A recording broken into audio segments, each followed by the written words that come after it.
नमस्कार बच्चों, कैसे हो आप? बच्चों, आज हम परिवार का मोल कहानी के प्रश्न उत्तर करेंगे। ये मौखिक प्रश्न है। पहला प्रश्न है, वंदना कौन थी? वंदना अंजलि की बड़ी बहन थी। अंजलि को नाश्ता लाने का आदेश किसने दिया? अंजलि को नाश्ता लाने का आदेश उसके पिताजी ने दिया। रेखा के घर से लौटने पर अंजलि को खुशी क्यों हुई? रेखा के घर से लौटने पर अंजलि को खुशी इसलिए हुई क्योंकि उसे अपने बड़े और स्नेही परिवार की याद आ रही थी। यदि आप अंजलि की जगह होते तो क्या वंदना को डांटते? नहीं, हम वंदना को डांटते नहीं, बल्कि उससे प्यार से समझाते। नेक्स्ट है लिखित प्रश्न। ये प्रश्न आपने अपनी कॉपी में लिखने हैं। अंजलि किस पर और क्यों बड़बड़ा रही थी?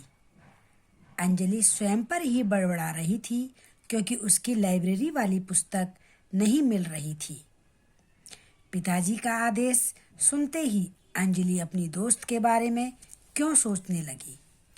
अंजलि इसलिए सोचने लगी क्योंकि इकलौती संतान होने के कारण कोई उस पर हुक्म नहीं चलाता था और उसे किसी के साथ अपनी चीज़ें भी बांटनी नहीं पड़ती थी। नेक्स्ट क्वेश्चन है, अंजलि के यहाँ कौन कितने दिन तक रहने आ रहा था?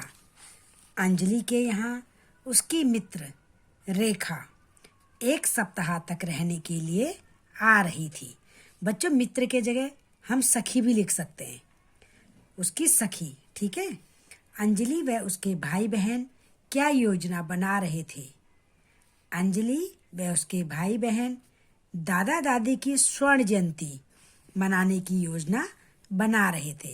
यानी कि उसके दादा दादी की शादी को 50 साल हो गए थे, तो जैसे उसको बोलते हैं गोल्डन जुबली, तो उसको हिंदी में बोलेंगे स्वर्ण जयंती। अंजलि के घर में रहकर रेखा को कैसा लगा? अंजलि के घर में रहकर रेखा को बहुत अच्छा लगा। उसे अंजलि के बड़े व सुखी परिवार के साथ रहने में बहुत आनंद आया। अपने अपने घर लौटने पर रेखा और अंजलि को कैसा लगा? अपने अपने घर लौटने पर रेखा को बहुत बुरा और अंजलि को बहुत अच्छा लगा। अब बच्चों, ये हैं सही उत्तर पर निशान लगाइए। अंजलि खुश थी। क्यों खुश थी?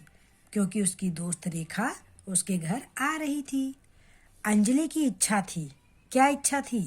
रेखा को ठहरने के लिए एक कमरा देने की। संपूर्ण परिवार के साथ रेखा ने खेल खेला। कौन सा खेल खेला? स्क्रैबल और हैप्पी फैमिलीज। अब बच्चों, ये निम्नलिखित जो इस वाक्य हैं, इनमें सही गलत के निशान लगाने। अंजलि को रेखा के घर में अपने परिवारजनों की कमी खल रही थी। हाँ, बिल्कुल सही है।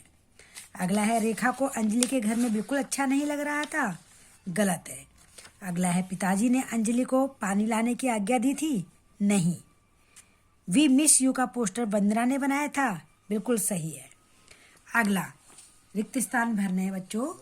इतना फैला हुआ घर और अव्यवस्थित सा माहौल। अंजलि उसे डैश नहीं कर सकती थी। क्या? रुष्ट।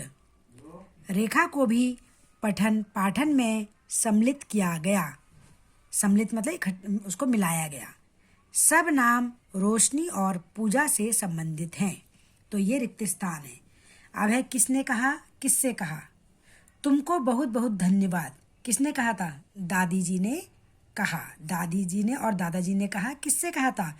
परिवारजनों से कहा। तुम ठीक से तो सोई? किसने कहा? रेखा ने कहा। किससे कहा? अंजलि से कहा। मुझे पता है, मैंने यहीं रखी थी। किसने कहा? अंजलि ने कहा। और किससे कहा था? अपने आप से कहा। तुम कितनी भाग्यशाली हो कि तुम्हारी मदद के लिए तुम्हारे भाई बहन हैं। किसने कहा था? रेखा ने कहा था। और किससे कहा था? अंजलि से कहा था। अब बच्चों, ये वाले जो शब्द हैं, इनका शुद्ध उच्चारण करना है। इसको बोलेंगे प्रवेश, ये लाइब्रेरी, ये प्रोग्राम, भाग्यशाली, अव्यवस्थित, सम्मिलित, ईर्ष्या, स्वर्ण जयंती, भौचंकी। अगला है निम्नलिखित शब्दों को सही जगह पर लिखो। व्यक्तिवाचक संज्ञा क्या होती है? जो किसी का नाम होता है, ठीक है। और ये जातिवाचक संज्ञा जो किसी एक विशेष जाति के बारे में बताती है। ये भाववाचक संज्ञा जिसको हम फील कर सकते हैं, महसूस कर सकते हैं। तो देखिए इसमें जो जातिवाचक संज्ञा है वो वंदना, रेखा और अंजलि, क्योंकि नाम है ये। जातिवाचक संज्ञा है इसमें लाइब्रेरी, संतान और भैया, ये कॉमन नाउन है। और इसमें भाववाचक संज्ञा है प्रसन्नता, मित्रता और गड़गड़ाहट। बच्चों ये पूरा जो पाठ आपने पढ़ा है इसमें जो भी अंग्रेजी के शब्द आए वो छांट कर लिखने हैं, जैसे telephone, television, library, program, tennis, match, scrabble, homework. इसके अलावा भी अन्य शब्द हैं वो आप लिख सकते हैं। अब अगला देखिए, ये है सप्ताहांत के निबंध में मेरी मदद करेंगी। सप्ताहांत यानी सप्ताह के अंत में होने वाली। इसी प्रकार से एक शब्द दिया है, इसके लिए अनेक शब्द लिखना है। दैनिक क्या होता है? प्रतिदिन होने वाला। पाक्षिक क्या होता है? 15 दिन में एक बार होने वाला। साप्ताहिक क्या होता है? सप्ताह में एक बार होने वाला। मासिक, मासिक में क्या होता है? माह में एक बार होने वाला। वार्षिक, वार्षिक किसे कहते हैं? साल में एक बार होने वाला। अब सही मुहावरे भरकर वाक्य पूरे करने। बेटी ने अपने माता पिता से भारी मन से विदा ली। होना की जगह क्या आएगा? ली।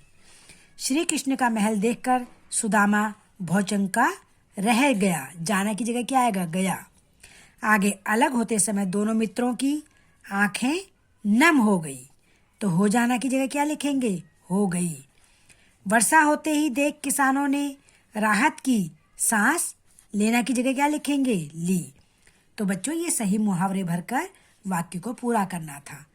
तो ये सारा काम जो मैंने आपको बताया है 4, 5 आपने बुक में ही करना है, और 3, 2 भी आपने बुक में करना है, 5, 6 भी बुक में करना है। ये सारा 4, 3 ये भी बुक में करना है।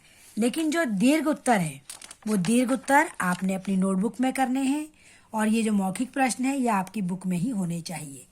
ये शब्दार्थ हैं, शब्दार्थ को आपने अपनी नोटबुक में लिखना है। शब्द के अर्थ आपको पता है। तारीख मतलब तिथि, उल्लासपूर्ण मतलब खुशी से भरा हुआ, मदद का मतलब सहायता, इंतजाम मतलब व्यवस्था, सराबोर मतलब तरबतर यानी कि अच्छी तरह से भीगा हुआ, रुष्ट मतलब नाराज, आवश्यकता मतलब जरूरत, माहौल मतलब वातावरण, अव्यवस्थित मतलब व्यवस्थाहीन, ईर्ष्या मतलब जलन। तो बच्चों ये पाठ है। अब इस पाठ को आप अच्छे से पढ़िए, इसकी एक्सरसाइज को बुक में करिए, और जो लिखित प्रश्न हैं उनको आप अपनी नोटबुक में करेंगे और शब्द अर्थ को भी नोटबुक में करेंगे। धन्यवाद बच्चों।